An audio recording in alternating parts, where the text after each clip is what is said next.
Good Friday morning. Welcome into Morning JOX. Damian Mitchell alongside John Saybear Conrad out. Today we'll be back on Monday. Of course, the new move, getting everything situated. But he shall return on Monday. Appreciate everybody hopping in with us this morning. 205-834-9450. Your text message, your calls, always welcome here on Morning JOX. Really and truly, yesterday was I guess you'd say an eventful day because we're starting to see some action as far as the NCAA football. The NCAA is trying to figure out some things as far as rule changes. We'll get into some of that. The transfer portal, I think they're starting to try to attempt to crack down on some things, especially with the transfer portal window. They are saying basically, if you do not have your name in the transfer portal, and if you hadn't had a coach that is leaving after the portal window has closed, wherever you decide to go, you are locked in. There's no ands, ifs, or buts about it.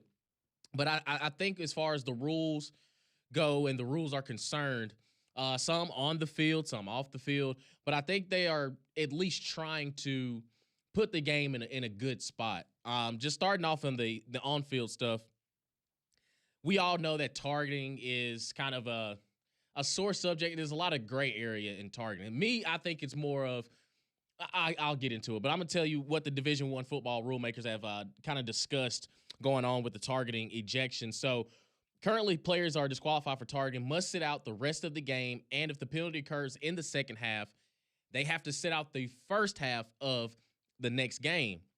And now the subcommittee's proposal, a player disqualified for targeting a second time during the season would have to sit out the first half of the next game. A third targeting ejection in the same season would cause the offending player to sit out the entire next game. So basically, they're just saying when the targeting happens, they got to sit out the rest of the period. So if it happens on let's just say the second to last play of the game, he's out for the last play of the game. And then nothing has bearing on what the next game presents itself. Because to me, when it comes down to targeting specifically, I've kind of taken this model where they should treat it like how college basketball in the NBA treat flagrant fouls. There's a flagrant 1 and a flagrant 2. There are some collisions on the football field that you just cannot avoid. You are going at a high rate of speed, and collisions are going to happen. Say when a quarterback does a late slide and the defender's already, in tackling position and he's already going forward, and then there's accidental contact to the head. And there are some cases where, to me, a referee has to kind of assess the situation of, all right, well, even if you have to go, if you still want to keep the 15-yard penalty, yeah, it stinks, but okay, I get it that you're just trying to at least correct it. But I don't think that warrants a suspension. And we see when that, again, I don't want the games to extend. I don't want them to go any longer, but sometimes there is case for review. Now, if a dude is, pulling a smoke Monday and just going head first into somebody, then yes, you throw the flag, you get him out and make him have to sit out the rest. But I think there are some cases in targeting where you have, I think it's a case-by-case basis. This is a play-by-play basis because there are some collisions when guys going across the middle of the field and you can tell the defensive back is trying to turn his shoulder, but then it may, the target starts to get lower when the receiver has to scoop down or something. It ends up being a collision in the head-to-head. I'm not saying it's targeting, but you can say it's, hey, helmet-to-helmet contact. And I feel like there's some sort of way we can kind of circumvent that. But I'm with the rules committee on this, that if the targeting happens in the first half, yeah, you got to sit out the rest, especially if it's a case where if it happens early in the game, because I don't appreciate, or at least I don't think that it serves any justice if a guy hits a targeting penalty in the fourth quarter of, an important game, and say they have a big game the next week, he has to sit out the first half. Well, nothing in the first half, nothing of the next game bears what happened in the last game in any way. No, in that instance, it doesn't. However, I get why that part of the rule was put in, and I understood that. I'm not going to sit here and say I was 100% behind it, but I get why they did it. They were doing their best to try and push out headhunting. And If a game gets out of hand and someone does go a Smoke Monday and is just out here just wilding out and trying to suspending them for 6 plays what is that going to do? So carrying over to the next time is like, no, your actions have consequences. Yeah. That's why, like, I think that's why they did that. And honestly, I didn't necessarily have a problem with it. I get why people are like, well, that they had no bearing in the next game. Why did they do that? Well, again, your actions have consequences because you messed up in that. Now, granted, if it would have happened in the last play of the first quarter or first half, okay, then yeah, then you're out the rest of that game. But while I'm also okay with them getting rid of it, I just don't know where the compromise is, because if a game just gets out of hand, if it gets nasty and dirty, and not in the cheap shot sense, it's just if it's physical and going back and forth and someone takes that shot with under a minute left, sitting them out in the next half, I thought was a fair punishment. But also now that you're getting rid of that, I'm not saying that that was in the game all the time. I just think the rules committee were just trying to make sure that that wasn't in there. So part of me kind of wishes it was still there. I get why they're getting rid of it, because most everyone's like, oh, well, it has no bearing. But I think they were trying to make sure that headhunting, that kind of violence, wasn't in there. And for the most part, I feel like it hasn't been. Now, one thing I wish they would do, because for whatever reason, targeting those kinds of penalties, it's not like a zero tolerance. It's an all or nothing. It's a 15, or we'll go back and be, oh, it's nothing. Okay, we'll take it away. Like, I feel like there should be maybe degrees of it, like there is like a flagrant 2. Maybe there should be a 5, a 10, and a 15. But like a 5-yard is where, okay, like there was helmet to helmet, like it could have been prevented. He did his best to prevent it, but it still happened. Yeah. Therefore, it's just a 5-yard penalty. It's not an automatic first down. It's like a false start almost. There's a 10-yard that, okay, there was some launching, there was something, but it wasn't malicious. It wasn't flagrant 2 level. Again, it'll be 10 yards, but not automatic first down. But then there's a 15 that you launched, you speared, you tried to do that. That's 15. That's the eject, whatever. I do think there should be levels, not unlike there should be with face mask. I think face mask, you had the incidental, just, oh, hey, he gripped it. That was 5 yards, not automatically first. Or is the 15 the egregious, you turn the head? Okay, yeah.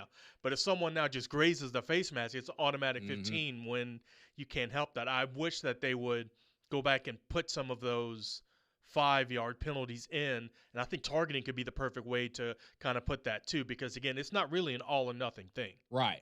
And you brought up a great point too, because I think the nature of football, listen, football players, we all know what we sign up for when we play the game. It is extremely physical. Every snap at a high level, like it's quick bursts of all you got. And there are just some things and some actions on the football field that you just cannot, like, it's split decision. Like, it is immediate decision. And I think that what we've tried to do, and especially I know coaches on the defensive side have struggled with this, but they've at least tried their best of, having to coach around a lot of these parameters. And you brought up like face masks. There are some times where a defensive lineman may just grab his hand out there, and a running back or something may graze his face. He makes a juke. He goes forward. He doesn't grab it. It's just his hands. Yeah. It's like, oh, man. And then, like, you could tell some guys, they realize they do it. They take it back. Well, now, like you said, if it's anywhere around there, it's 15 yards, like, no matter what. So I think I understand the safety part of the game. I really do. But there's also a lot of things that happen on the football field that you can't control. Like, you can control defensive pass interference, offensive pass interference. Like, the level of degrees sometimes, if, a receiver, we'll chicken wing a DB every now and then. Then you see the extension of the arm for a DB. And then you see a lot of holding. So I think that for all penalties, there's some levels to it. And I think targeting, kind of to John's point, if you can find a way to find some middle ground of, hey, you can tell this defensive back isn't trying to put the dude in the hospital. He's trying his best. He's looked at the launch point. He's looking at the target zone, and the receiver kind of, balls up, or the quarterback hits a late slide, and then there's contact. I feel as though what is the defensive back supposed to do? Like, what is the defensive player supposed to do? Because you hear a lot of, like, defenseless player and things like that. Like, again, I'm an offensive guy. I played receiver. Again, there are just some things that I'm going across the middle. This is a decision I have to put my body on the line for these types of moments. Yeah, there's ways I could kind of brace myself, but I know more times than not, a hit is coming and there's nothing I can do about it. So when it comes to, as long as the DB ain't trying to put me, 6 feet under. Hey, it just happens. It's a bang bang play. If I hold on to the ball, the hit doesn't hurt that bad. That's all that matters. But I think that the NCAA, I see where they're trying to go as far as, okay, we're not going to punish the guy moving forward, but there are certain times where it's you can tell this dude is trying to put the offensive guy in the hospital. Yeah, we may need to sit him down for a minute. So I'm kind of I've never heard that theory or that thought of, see if it 5, 10, 15 yards, because they're already reviewing it anyway. Right. And so if you say Dean Blandino's in the booth and he's saying, hey, I can see the defensive back. He's trying, he moved his shoulder in. It just so happens that their helmet ended up colliding because, the receiver, his momentum started to take him another direction. So let's just say it's a 5-yard penalty and it's accidental targeting, I guess you would say. Right. Yeah. I guess it's even with the review, it may feel kind of bad or unfortunate. Like if it is an accident, like if the defender not launched but goes for his tackle, he's already in the air. Then the player with the ball decides to slide or something. Like the defender's already made his choice, and right. Then after, so at that point, if it's helmet to helmet or something, that shouldn't be on the defender because he made his choice and he couldn't control anything after that. On the flip side of that, I mentioned before, actions do have consequences, and yes, while you chose to go and slide and tackle it whatever that way, you did go helmet to helmet. So we're not going to kick you out the game. We're not going to do that, but you do deserve some kind of penance because that did happen. So again, that was just something I threw out. I wouldn't mind necessarily seeing. I'm not opposed to it, but they don't have to have it. But I just thought, I think one thing that now it's just not college. The NFL's done this too. NFL got rid of the 5-yard incidental face mask, I want to say, in 2008. So that's how long it's been. Like Nick Saban didn't have any championships at Alabama. Like that's how long the 5-yard face mask hasn't been in the NFL. I just feel like there are a good number of penalties that we need to have some middle ground. I don't want to say gray area, but there is some place for compromise where it's not he was hit egregiously, but it was a clean hit and it's fine, versus he put a hint of a piece of a fingernail on his face mask 15 yards. Like there should be some kind of way for a couple of these things like targeting, face mask, various other things that we could find some kind of middle ground. Yeah, absolutely. And continue on with just some of the rule changes coming into college football. The NCAA Football Oversight Committee is recommending emergency legislation to protect the transfer portal window by issuing penalties for schools and coaches who try to circumvent the rules. The committee on Wednesday proposed the legislation to penalize schools who add players who do not make public their interest in transferring during the January transfer portal window. The proposed legislation would become effective immediately if approved by Division I cabinet meeting in April. And here's the thing. So the transfer portal window in January, it's like a 16-day window, and barring any coaching changes, as far as, your head coach gets fired or something, you have the ability, I think that 30 days after, you have a 5-day window and then a 30-day, like, I guess you say decision point before you can make a decision of whether you're going to transfer or not. But now you're seeing a lot of these teams that are trying to, I'm not going to say teams, a lot of these players try to go around the rules or skirt around the rules of, okay, I'm transferring, but I'm going through spring at one squad. And a lot of it, I think some of it has to do with kind of just the enrollment process where, I'm just going to withdraw from school. And that way, whenever I go and make a decision that fall, hopefully I had a chance to play. But I think that the workaround with this is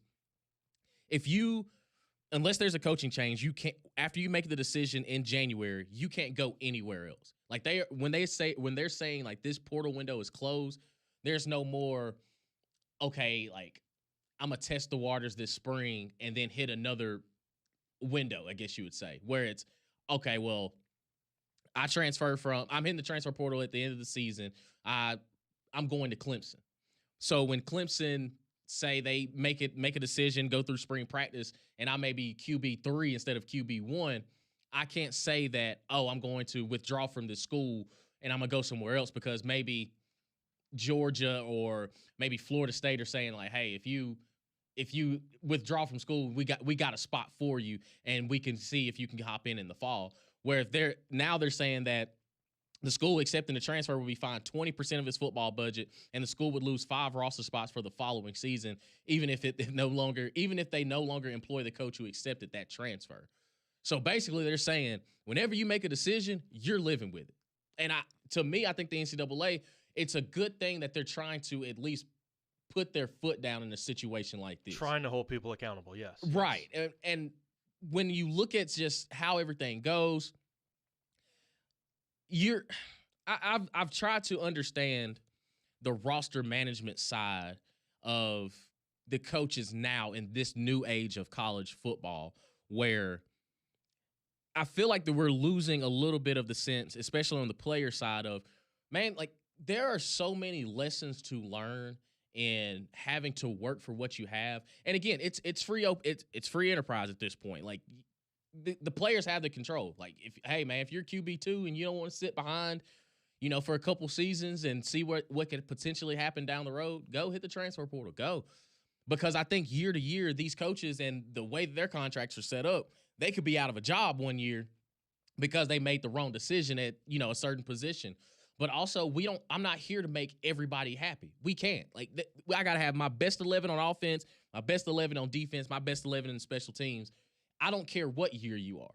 But I think that now when you look at the high school recruiting ranks, that it's, man, unless you're one of these 3, 4, 5 stars, you're starting to see like, hey, man, they're treating smaller, the FCS, they're treating the group of 6, group of 5, whatever you want to call it. They're treating it like JUCO now, where it's, I can get developed at a Northern Illinois or an Akron, and that one year that I do have, I can hit the transfer portal, and then all of a sudden I'm going to be playing Power 5. And the Power 5 schools are kind of looking at it as, yeah, I mean, we got the money, we got the resources, come on. There's nothing stopping you. But I think that because we saw an example in Troy, their quarterback was kind of slated to be QB1, if not in the quarterback battle for QB1. He transfers to Texas to be a QB3. Like, he knows he's not going to touch the field. But it's the situation of, I can get there. The money's good. Who cares? At this point, we ain't come here to play school. If I ain't graduated yet, okay, I can get a couple classes and say, I got a University of Texas degree. But I just think that at some point, the NCAA is trying to find – I will give kudos to the NCAA. They're trying to put their foot down, and this is kind of where it may start. So be it. So a lot of changes coming within the next couple months. They have a meeting in April to kind of sort everything out, but at least they're trying. I will give them that. 205-834-9450, the JOX text line. Phone line's always open. We'll take a look at some college basketball coming up on the weekend. Also get to your calls, your text messages on the other side. Keep it locked right here on Morning JOX.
6:23 here on Morning Jocks. Damien and John in with you. And we appreciate all our wonderful listeners all across the state, all across this nation.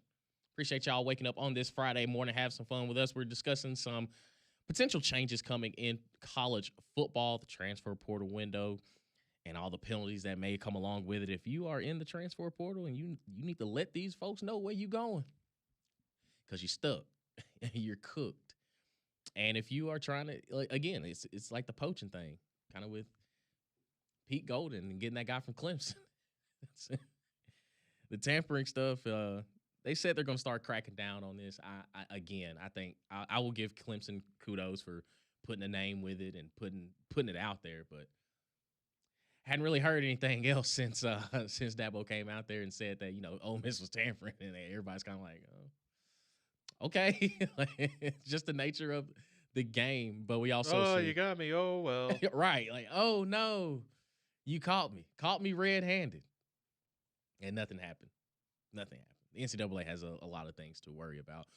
They also had some issues with dress code. Now they're saying like the leg coverings need to cover everything from the foot up past the knee.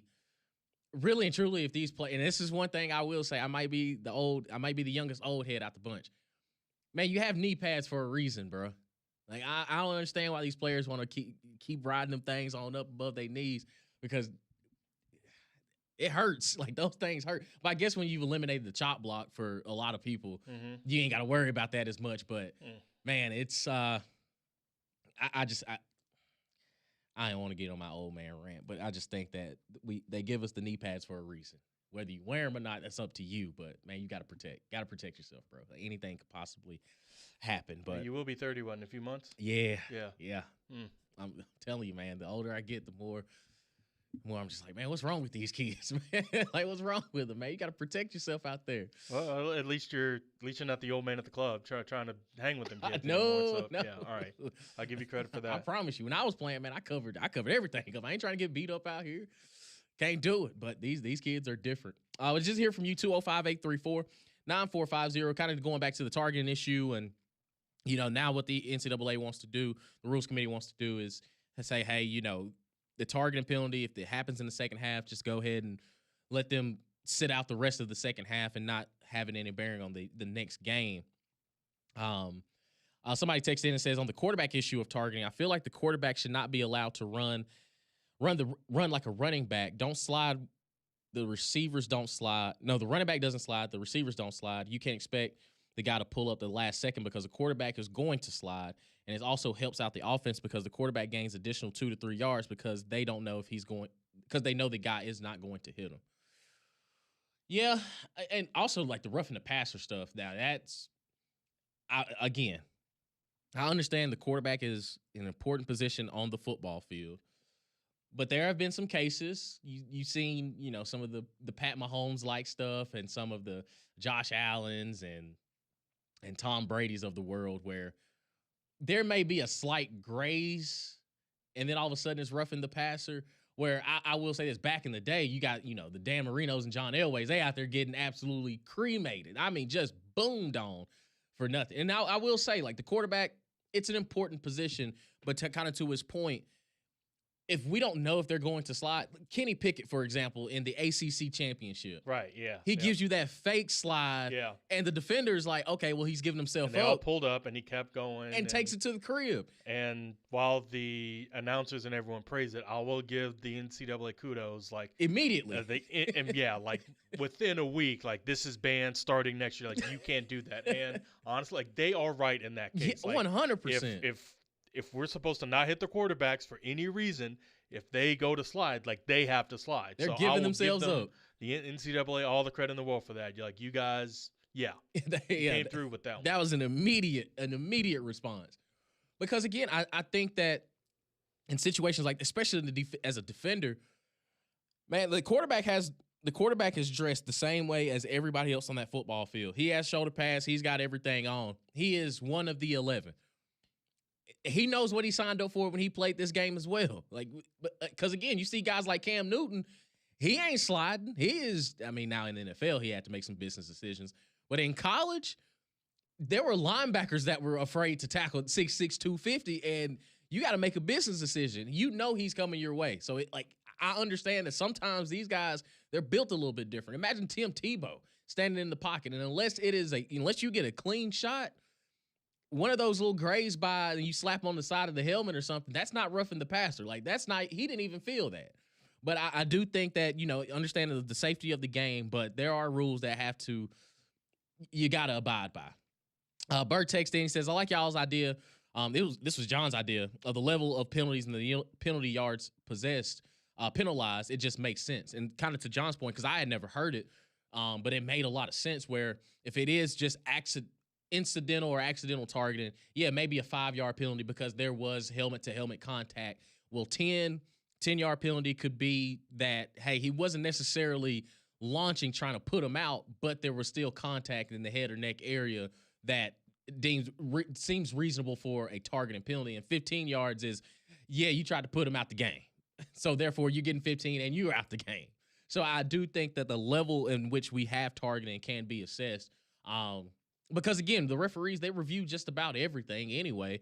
So it should be just a quick review, have a conversation of, hey, you can tell the defensive back is moving his head to the side, and the launching point, the target zone lowered, and he had been in defensive position. So, hey, we got to make a decision that 5 yards, helmet to helmet, there was contact. Let's go to 1st and 5 and let's move forward. So I think that can be a way to go. We'll continue the conversation on that a little bit later. We have some college basketball coming up this weekend. Of course, Alabama continuing their win streak. They're on the road at Tennessee, a 5 p.m. tip on ESPN. Auburn back at home to face Ole Miss on the SEC Network at 7:30. And really and truly, Auburn is in must-win mode. They are in tournament mode at this point because the loss to Oklahoma is something that you couldn't have. We had Joe Lunardi on this week on Mac and Cube earlier saying that Auburn is still a tournament team. But you can't afford any more. You can't afford any more losses because now you're kind of in no man's land because you've got Ole Miss, you got LSU, then you got Alabama. So 2-1, but you got to win. You got to beat Ole Miss on Saturday. You got to beat LSU next week, and also Alabama. You can understand if you lose that ball game, but if you win it, yeah, it helps your resume. It helps your argument of saying that we are a tournament team. But you definitely got to get this one on Saturday. And for Alabama, really and truly, you just got to keep this thing rolling because I think for Alabama, 7-game winning streak, you go out there and handle your business against Mississippi State, even without LeBaron Feinlein being on the floor for you. So you're probably feeling like, okay, this team is starting to hit their stride at the right time because you really want to start playing your best basketball cohesively as a unit in February, going into March. And then, you'll have that rest in the SEC tournament play, but your seeding is pretty much set. Like, you pretty much know you're a 4 seed, barring anything catastrophic happening the next couple games. But you're kind of looking at that 3-4 seed spot. But I think this matchup with Tennessee, Tennessee doesn't necessarily play that run and gun style. We've seen the matchup earlier where Tennessee knocks them off. But I think for Alabama, you're starting to see that the pieces are coming together. You've seen the emergence of Amari Allen in the absence of LeBaron Feinlein a couple nights ago against Mississippi State, where he can be looked at as somebody you can depend on. Aiden Sherrill, the growth that he's had really since the whole Bediako situation of, oh, man, y'all really did bring him back to play, and that's my spot. Like, okay, well, I guess maybe I'm not playing up to my level. And ever since Bediako has been, I guess you'd say, removed from the roster, he's done nothing but elevate his game.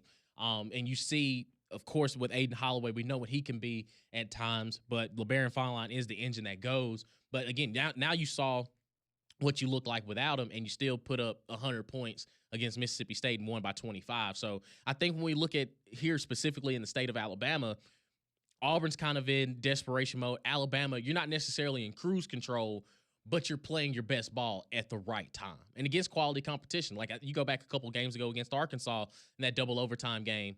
That is a great win because Arkansas is one of the better teams in SEC, and we expect them to have, a nice run in the NCAA tournament.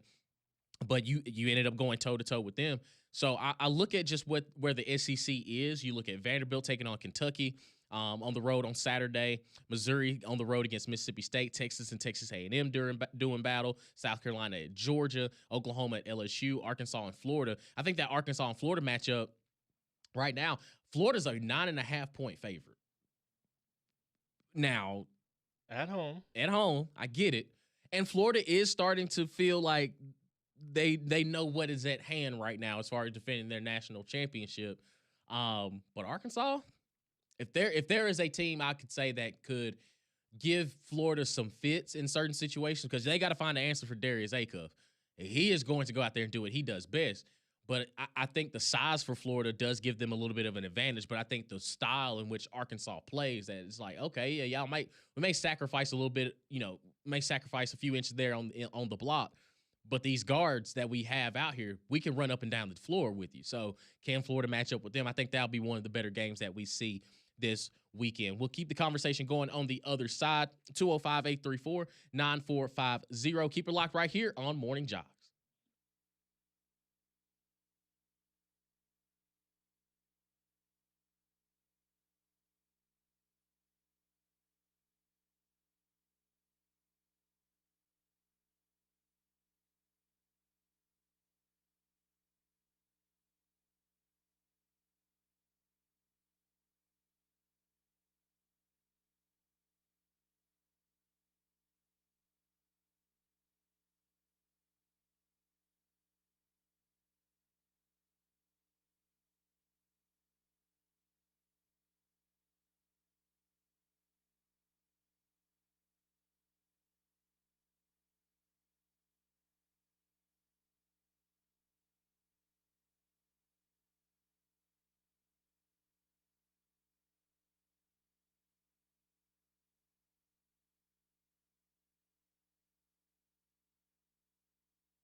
6:38 here on Morning Jocks. Damian and John here with you. Conrad back with us on Monday.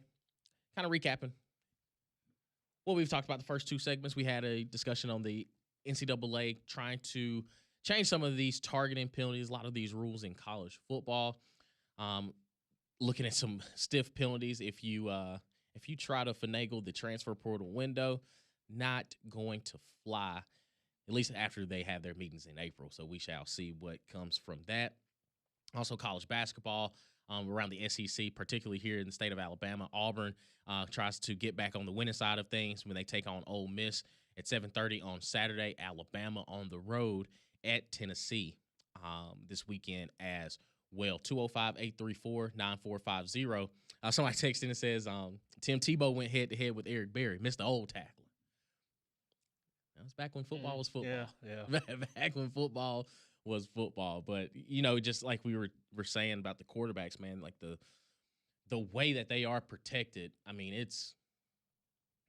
and I'm saying this as an offensive guy, like it's kind of insane at times because they already don't get touched during the week at practice. They are in their bubble, and again, they need to be because they are an important piece.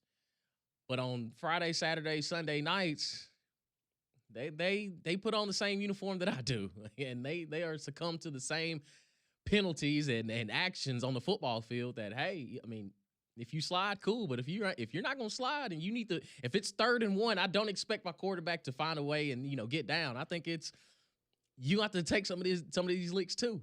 And I think most people are okay with that. Like if the quarterback chooses to leave the pocket and run, yeah, if he wants to slide, like a good number of quarterbacks will, okay, yeah. But if you're Josh Allen and you're choosing to dive head first and do all that, like, all right, like I'm gonna go after you and hit you. Like this is football. I'm allowed to do that. Where I think most people feel is egregious is someone comes off the edge and they're allowed, it's like basketball, like they have 1 step or 2 step, whatever, to go out and to hit the quarterback. And it, well, I guess it's not like the NBA because I guess 2 steps in the NBA is like 17. But if the quarterback throws the pass and then less than a 10th of a second later, he's hit by the defender, which to me is allowed. But then at that point, it's roughing the passer because he could have pulled up. Really? Like he could have? Right. Like they was running full steam. And again, he had maybe 1 step. Like you can't slow down in 1 step. No. So that to me was like, no, like that quarterback's going to hit. But then also say even if he gets there as the defender gets there as the quarterback's throwing the ball, he tackles him. He's supposed to let him go. Like, you put your whole weight on him. I can't stand that. Like that's what gets me because every other tackle, it's okay. Yeah, you could put your weight on. They're going to. So you're telling me quarterbacks are soft enough that we can't put our weight on them when we're tackling, when actually we're running at full speed all the other times to tackle them and put their weight on them like that. Like, if anything, like that should be a kicker thing. Like, we understand why, okay, the kickers are kind of smaller people. You shouldn't put – Aaron Donald shouldn't put all of his weight on one of the Carlson brothers because, I get that. But – no, when you're tackling, or if that's the case, all right, so moving forward, the defender comes up and instead of tackles him, just grabs him like behind the knees and just lifts him up so that way he falls on his own. Like, hey, I got you, bro. Yep. Like that's why I'm to that point. An edge defender coming off of the edge, he's usually about anywhere between 240 to 270. You're telling that grown human that, hey, if you make contact, you can't drive him to the ground when he's in the pocket. What is he supposed to do? Like he is on a beeline. He sees ball, gets ball. And just because the quarterback is standing up straight, that all of a sudden I can't, like, what am I supposed to do? Just go out there and tag him and say, hey, I got him? So instead, it would be better for that defender to risk his own health. And then as he's tackling him, like trying to flip over. Right. So the defender falls on the back and takes the brunt of the fight. Like, is that what we're supposed to do? No. Nah, man. Like, we can't keep protecting quarterbacks around here. Like, I understand that, you want to keep your quarterback clean, but he's got the same equipment on that I got on out there at receiver, man. It comes with it. Heck, he probably didn't have a guardian cap, and some of the defenders do. So, no. That's a great point. That is a great point. And like you said, that, when you're when you're pursuing a running back or something, he's 5-7 yards down the field, and it takes all your body. Like, imagine saying, "Hey, I can't put my entire body weight when taking down, Jerome Bettis or something. Like, I'm going to go to the hospital because he's gonna run slap over me. You gotta put everything into it. Pause. But like also at the quarterback position, man, just because you're standing in the pocket, man, hey, you got to get rid of that football. If they ain't getting open, if receivers ain't getting open, try to throw it in the tight windows. But I do think that there is some wiggle room as far as the game, the nature of the game in football. It's blocking and tackling. Like when it comes down to it, these are minor car crashes every single snap. That some things on the football field just cannot be avoided. There really can't. And if there's a way, I mean, again, these coaches are trying their best defensively to teach these guys, like, hey, man, keep your head up, keep your eyes on the football, bite the football. Like there's so many avenues that they've tried to make changes, but it's also like, man, what am I supposed to do when all of this is happening in real time? Like all of this stuff is happening when the one thing that you don't want to do on the football field is think. Because once you think, you're already a step behind. Like a lot of it just is reaction, go, boom, boom, boom. You got to do what you got to do. And on the defensive side, the game is already geared for the offense anyway. The defensive players like, what more can we do?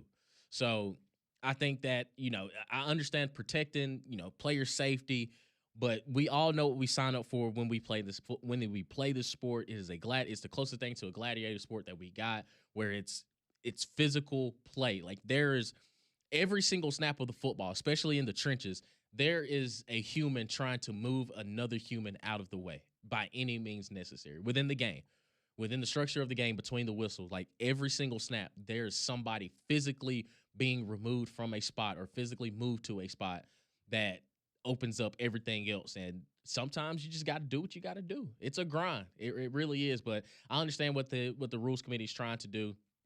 But I do think that there's some gray area, and there's also some workarounds that we can figure it all out. We'll keep the conversation going on the other side. Keep it locked right here on Morning JOX.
6:49 here on Morning Jocks. Damian and John here with you for a few more moments as to get yourself for McElroy and Kubelik in the morning. We were talking about the whole like body weight thing as far as defensive players, putting all their body weight on quarterbacks. So somebody texts in and says, imagine Mount Cody landing on top of Bryce Young. I don't like football being wussified, but there has to be some common sense rule. Also, imagine telling Terrence Cody that he has to stop his momentum at that size from sacking somebody. Also, I mean, hey, what is he supposed to do? What is a defensive lineman supposed to do when he sees a quarterback in his sights? Like telling Aaron Donald, like, hey, try not to put him into the ground. Try not to drive him to the ground. What? What? After they've been trained to do this, like the one chance they had, think about how many drills you got to go through, how many, like all kind of types of techniques and swim moves trying to get past an offensive lineman. And the one time you finally got a quarterback in your sights, I'm telling you, like these defensive players, they are crazy. Like they teeter on the side of crazy. They're not just going to think in that moment, like, oh man, I can't put all my weight into him. Like it is trying to, oh my gosh.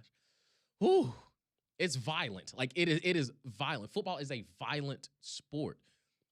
Again, we can't control our size. Like we can't control that. Like that you gotta blame our parents for that situation. Bryce Young, he knows what he's going against. He's always been this size. Like he can't help it. Like he still has to go out there and make plays. But if a defensive lineman is chasing him in pursuit mode, he gotta understand. Like I signed up for this. No, it happens. Like it happens. And again, imagine if you're a defensive lineman, you got Cam Newton in the pocket, Josh Allen. Like you gonna have to put your whole body weight to get them off of you, because if tackle them, but not put all that much into it because I can't hurt them. Okay, right. I can't hurt them. Okay, yeah, exactly. Sure. I don't know if people remember this, but a couple years ago, I think it was like it was either 2021 or 2022. KJ Jefferson. It was Alabama and Arkansas, and KJ Jefferson was standing in the pocket, and Terrion Arnold came on a corner blitz and had him wrapped up. And Terrion Arnold ain't nothing but about $180. KJ Jefferson is every bit of 240, 250. Just slung him off of. Like, and still completed the pass. And I'm like, man, that is tough. Like, that is the one time you got it right and you still end up wrong. Because, again, that's just genetics. Like, that's just, man, I can't get this big human to the ground. Imagine telling Terrence Cody, who was every bit of 400, like, oh, don't put all your body weight on Bryce Young. If he got the ball, it's a wrap. Derrick Henry, no. When Josh Norman tries to tackle you, you can't throw that stiff arm. No, he's got to tackle you, and you can't put your weight on him. What? Man. No, listen, I understand, though. Like, it's just how the game is, though.